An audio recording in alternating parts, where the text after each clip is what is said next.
महाराज जी, इंद्रियों से मुक्त होने के लिए क्या उसे जागृति के साथ भोगना सही है या उसे कंट्रोल करना सही है? क्या घी में आग डालने से आग बुझ जाएगी? हम आपसे प्रश्न करते हैं कि आग है और घी डालो उसमें, तो क्या आग बुझ जाएगी क्या? और प्रज्वलित होगी। तो इंद्रियों को रोकने से हम इंद्रिय विजयी हो सकते हैं, ना कि इंद्रियों के भोगने से हम इंद्रियों के गुलाम हो जाएंगे और इंद्रियां हमारी भ्रष्ट होती चली जाएंगी। क्या भोगने से इंद्रियां कभी तृप्त हुई हैं? आप लोग तो गृहस्थ हैं, आप लोग बताइए कि क्या भोगने के बाद ऐसा लगता है कि अब कछुनाथ न चाही मोरे? भोगने से यही लगता है और भोगो, अब इसको नहीं, अब इस विषय को भोगो। भोगते भोगते मर गए, अनंत जन्म व्यतीत हो गए हमारे, लेकिन आज तक हमें तृप्ति नहीं हुई। हमको इंद्रियों पर शासन करना चाहिए, ना कि उनकी गुलामी में हमको बहते चले जाना चाहिए। हमारा मानव जीवन मिला है इंद्रिय विजयी होने के लिए, मनोविजयी होने के लिए। हम पशु नहीं है, हम मनुष्य है। हम भगवान का नाम जप करके, शास्त्रों का स्वाध्याय करके, गुरु चरणों की रज माथे पे धारण करके हम इंद्रियों को वश में कर सकते हैं। हम गंदी आदतों को छोड़ सकते हैं, हम अपने स्वरूप में स्थित हो सकते हैं, भगवत प्राप्ति कर सकते हैं। तो इसलिए इंद्रियों को भोगने से हानि ही हानि है और इंद्रियों को संयम में करने से लाभ ही लाभ है। चिराग जी, राधे राधे महाराज। राधे राधे महाराज जी। महाराज जी, आपने एक सत्संग में बोला था कि हमसे प्रेम करोगे तो आपकी परीक्षा लेंगे और श्री जी से प्रेम करेंगे तो आप पे प्यार बरसाएंगी। परंतु महाराज जी, हमारे लिए तो आप ही सब कुछ है, तो क्या अभी भी हमें परीक्षा देनी पड़ेगी? ऐसे तुम हमें मान रहे हो, हम तुम्हें मान रहे हैं, अलग बात है। और जब ये हो गया कि आप पीछे पड़ गए हो तब फिर देखा जाता है कि तुम हमें कितना प्यार करते हो। तुम्हें भरी सभा में अपमानित करके निकाल दिया गया, इसके बाद भी आपको ऐसे ही प्यार कर रहे हैं। आप कुछ भी करो प्रभु, आपके सिवा मेरा कोई नहीं है। हर तरह से उसको धिक्कारा गया, हटाया गया, हर तरह से उसको परास्त किया गया, बस उसके यही निकल रहा है, आपके सिवा हमारा कोई नहीं प्रभु, आप जैसा बनाए। क्रैश कर गया। आप जो चाहते हैं उसके विपरीत हम आपसे आचरण करते हैं।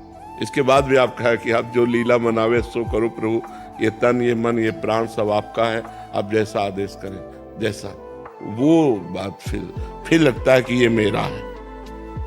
देहाभिमानी और प्रेम, ये दोनों एक साथ नहीं रहते। देखो ना, हमारे भगवान सर्वलोक महेश्वर होकर प्रियाजू से विनय करते हैं, प्रियाजू के आगे हाथ जोड़े खड़े रहते हैं, क्योंकि वो राधा किशोरी से प्यार करते हैं, तो हाथ जोड़े खड़े रहते हैं। सर्वलोक महेश्वर है, जिनकी भ्रकुटी विलास सृष्टि लय हुई, वो हमारी लाडली जी के सामने। वो तो मतलब ये तो प्रेम का तो प्रेम में क्या है, बिक जाना होता है। जिससे हम प्यार करते हैं उसके हाथ बिक गए। यहाँ लोक में प्रेम थोड़ी होता है, यहाँ तो काम वासना है, यहाँ प्रेम थोड़ी है। प्रेम तो वो चीज है कि हम आपसे प्यार करते हैं, अब आप हमें कटवा दे भी तो मैं आपसे ही प्यार करूंगा। आपके सुख के लिए मेरा जीवन है, आपके लिए मेरा जीवन है। लेकिन यहाँ ऐसा नहीं होता।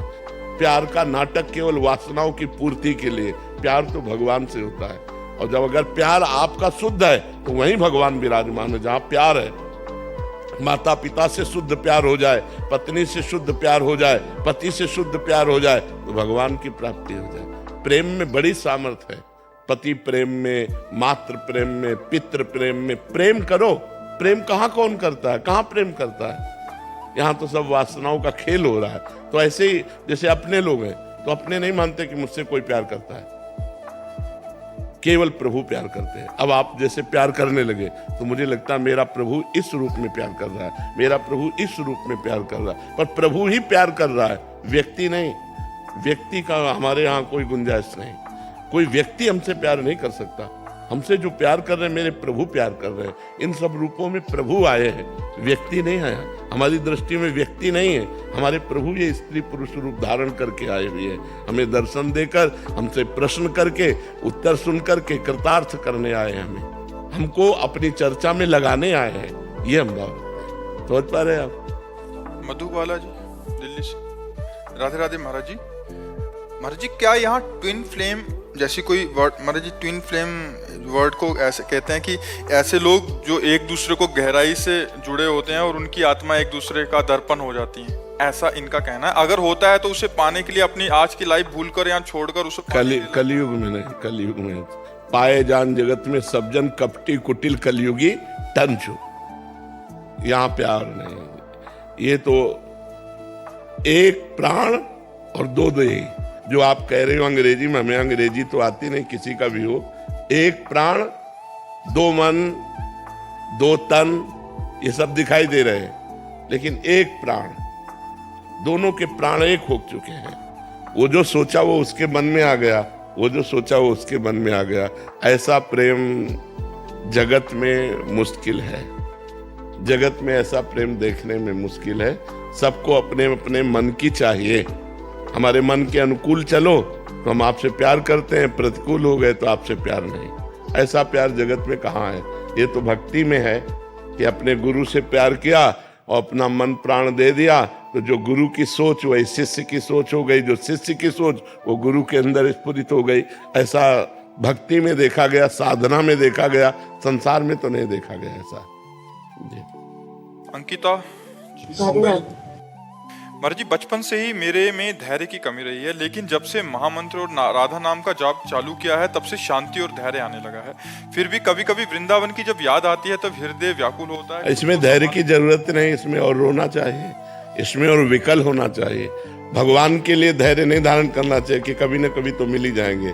नहीं, अभी मिलो, आज ही मिलो, और हम रोएं, हम विकल हो जाएं, हमारा धैर्य टूट जाए, यही उत्तम उन्नति है।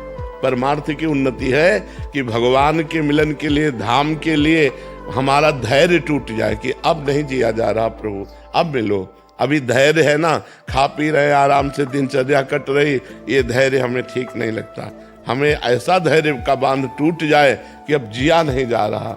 जब देखो तब आंसू चल रहे हैं, प्रभु के लिए विकल है, प्रभु को पुकार रहा है, कब मिलोगे? आज का भी दिन गया, आज की भी रात गई, स्वप्न में भी नहीं आए, अब कैसे धैर्य रखूं? ऐसे ऐसे विकलता होनी चाहिए। सारंग नैनी जी, शेरवंश महाराज जी, महाराज जी अभी अगले महीने 10 जुलाई को गुरु पूर्णिमा है। आप कह रहे हैं कि गुरु पूर्णिमा पर गुरु पूजन का महत्व होता है। हम आपके शरणागत, आप अपनी उपासना पद्धति में रोज छवि सेवा, मानसी सेवा तो गुरु जी की करते ही हैं, पर गुरु पूर्णिमा के दिन या उन दिनों में क्या विशेष करना चाहिए? गुरु जी के दर्शन करने चाहिए। यदि प्रगट में विराजमान हो तो गुरु जी के दर्शन करने चाहिए। गुरु जी के दर्शन मात्र ही सारी सेवा हो जाती है। अगर हमारे पास पत्र, पुष्प, फल जो भी हमारे पास है, उनके चरणों में जाके चढ़ाएं, उनके दर्शन करें, उनकी मंद मुस्कान, उनकी कृपा दृष्टि प्राप्त करें। पादुका और फोटो की तो रोज पूजा करते हैं, एक दिन साक्षात जाकर पूजन करने का सौभाग्य है गुरु पूर्णिमा को, तो अपने गुरुदेव के साक्षात दर्शन करने चाहिए और जो पत्र पुष्प उनके चरणों में समर्पित करना चाहिए और उनकी आज्ञा के अंतर्गत रहना चाहिए। यही गुरु पूजा है।